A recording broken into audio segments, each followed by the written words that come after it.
So the idea was born in Santa Cruz, actually, where we were pursuing other ideas that were completely unrelated to the food industry. We were actually looking into kind of crowdfunding sites and doing some things that were pretty far out of our reach. But one of our friends tried this recipe for vegan banana ice cream at this girl's house, and immediately we just were really fascinated and intrigued by it because it's a one ingredient ice cream.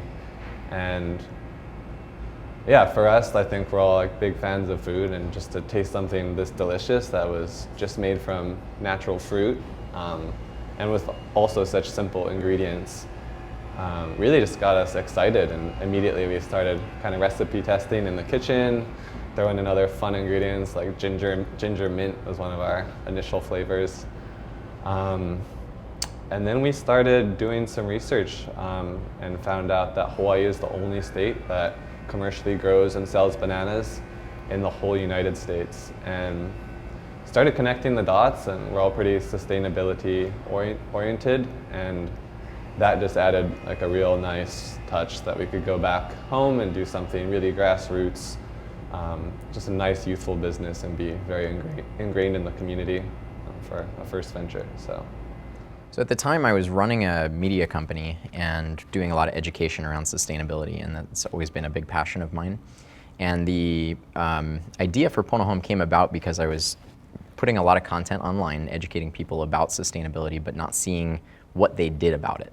And as a result of just going into people's homes and seeing what was going on inside their homes, this idea of making sustainability into a service where you go in and you just green people's homes and just do it for them because they don't necessarily have the time or the tools or any number of things. There's a lot of barriers to them doing it.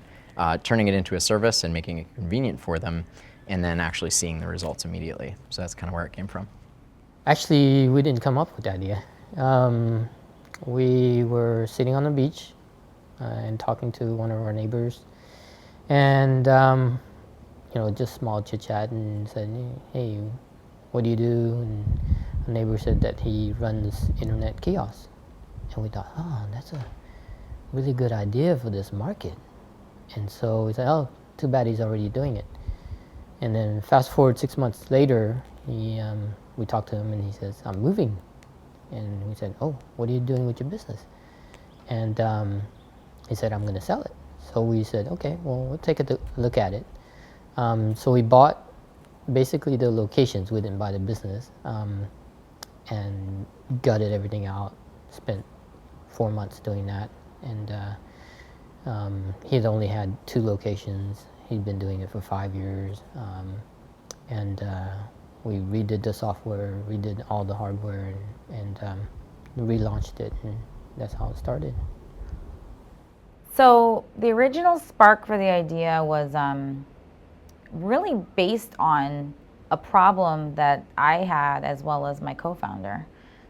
It was that nobody ever looks up wine when you're at your desk or at home. You always end up looking at the wine shelf at a grocery store and trying to decide between 3 or 4 bottles of Cabernet that are all around $15 to $20, and you're basing it on how expensive it is and how cute the label is. Or you're at a restaurant and you're looking at this huge, French or Italian wine menu, and you have no idea what to pick, and you end up talking to the sommelier who, they're very knowledgeable, but at times, if you aren't as knowledgeable, sometimes they are trying to get rid of inventory, and you have no idea if what they're saying actually is truly what you should be ordering with your dish. So that's really where that kind of pain point that I had, as well as my co-founder had, that we knew many people also had, and that's kind of how it really did start. So the idea for Oahu Fresh, I was already working local ag community. I was managing different grants, helping farms access different USDA Farm Bill grant programs, stuff like that. And it was in 2009 when the Blaisdell Farmers Market opened up. Just thought this was going to be one of the best farmers markets ever. Good location, downtown Honolulu, and Pauhana time, right around 4 o'clock is when it opens up. And when the market started, it was just super slow. And that for me, and part of the problem was like, I was kind of like in that scene and already knowing about farmers markets and supporting local farms. And so of course you had that, idealistic viewpoint that everybody should be doing that. And so that farmers market opened up and there just wasn't that support that we thought was going to be there.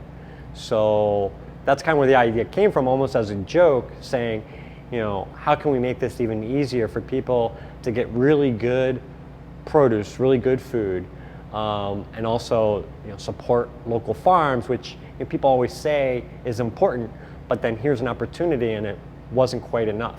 So that's when we kind of came up with this, what do people need to have produce delivered to their doorstep?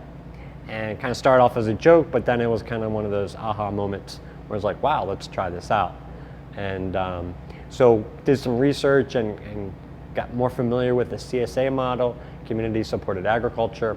And we started with that and just started working out of the back of my pickup truck and tested it out at a friend's office and took off from there. Originally, I was a student at UH studying Hawaiian medicinal herbs as a sophomore, and I was really interested in medicine and how we can take natural medicine and incorporate it in our daily lives.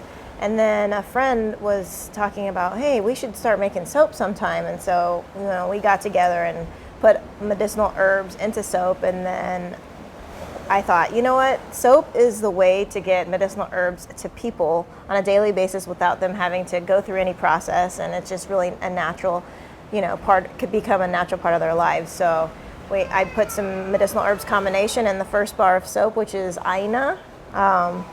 And we came up with the name Indigenous Soap Company, and this is the first bar of soap we ever made, and kind of went from there. And to this day, it's still the #1 seller. Just 13 years later, Aina is still the #1 selling soap. So I guess the original spark was just growing up. I've always been kind of a sales guy. I built things to sell them. I used Craigslist a lot. I was always like hustling little things, like even like Pokemon cards and little things like that. But I've always been more of the sales type. So when I got this opportunity, I kind of took it around with it. So I started out selling jams. So what was happening is there was a guy on the Big Island producing jams, and he'd fly over here every 2 weeks to sell his product. But then I just ended up doing that for him. So I was living here on Oahu, and I would just do the farmer's market for him.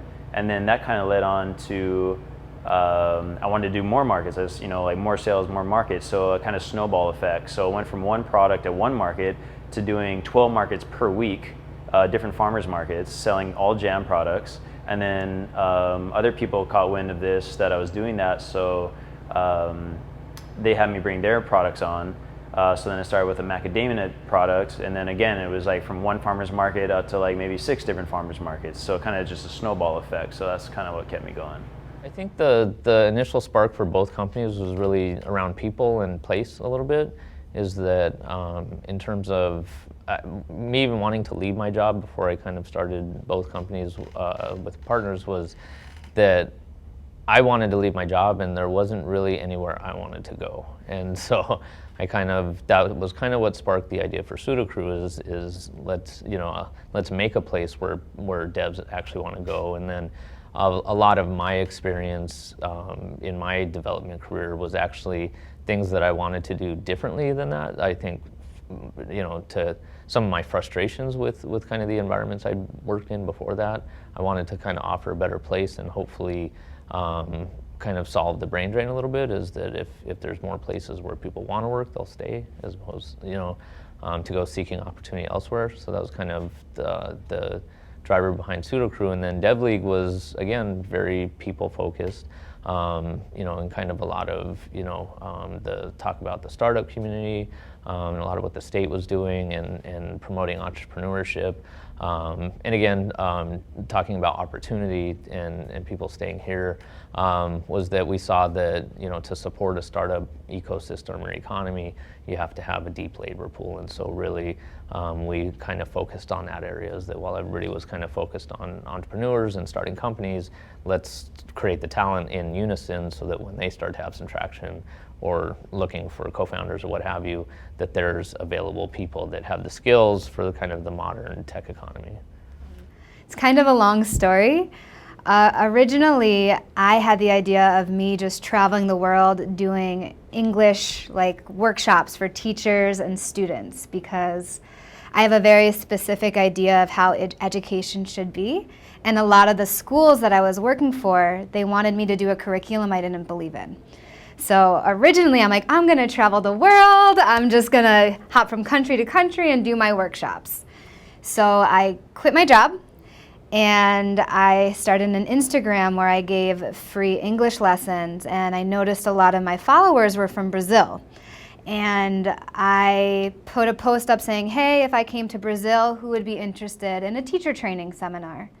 And a woman messaged me and she's like, oh, my name is Amanda, let's Skype. We talked for 3 hours.